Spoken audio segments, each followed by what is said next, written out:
Assalamualaikum warahmatullahi wabarakatuh. Perkenalkan, nama saya Bang Wangyu, NIM 2208060069.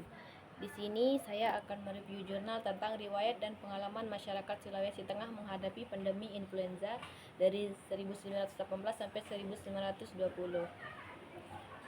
Penulis Adi Setiawan, Nurhaliza, Nanda Pratiwi, dan Haliadi. Reviewer. Latar belakang situasi pandemi COVID-19 yang saat ini yang dihadapi oleh masyarakat global bukanlah persoalan baru dalam peradaban manusia. Seabad sebelumnya, situasi serupa juga terjadi ketika influenza atau yang akrab dengan sebutan flu Spanyol mewabah di seluruh dunia pada kurun 1918 sampai 1920. Persebarannya yang luas dan masif juga meliputi hampir seluruh Hindia Belanda termasuk pelosok Sulawesi.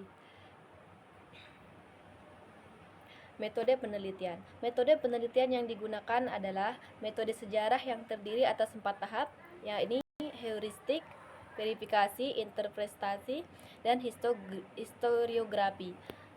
Sumber-sumber yang digunakan berupa buku, artikel jurnal, surat kabar, arsip, dan hasil wawancara kepada sejumlah keturunan para penyintas mengenai memori kolektif mereka tentang wabah. Nah, tujuan penelitian.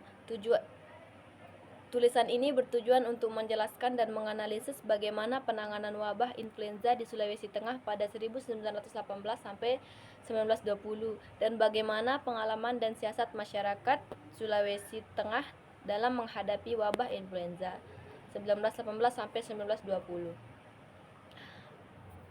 Hasil penelitian. Berdasarkan hasil dan pembahasan, studi ini menjelaskan bahwa wabah influenza di Sulawesi Tengah mulai muncul pada akhir 1918 dan berlangsung hingga awal 1920.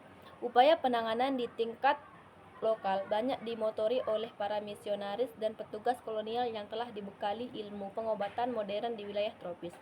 Selain itu, siasat yang dilakukan oleh beberapa masyarakat lokal di antaranya migrasi, mengarantina orang yang sakit, dan melakukan pengobatan tradisional, serta upaya preventif dengan penerapan pola hidup bersih walaupun sederhana dan penyediaan lumbung makanan untuk mencegah bahaya kelaparan di tengah pandemi. Kesimpulannya, pandemi influenza atau flu Spanyol di Sulawesi Tengah yang muncul pada periode 1918 hingga awal 1920 akhirnya menjadi bencana yang tidak pernah disangka sebelumnya. Pemerintah kolonial dan masyarakat lokal sama-sama dibuat kelabakan saat menghadapi kenyataan tersebut. Upaya penanganan yang dilakukan oleh pemerintah kolonial yang cenderung lamban menjadi salah satu faktor penyebaran penyakit tersebut bisa menjadi masif hingga menjangkau wilayah timur Hindia Belanda.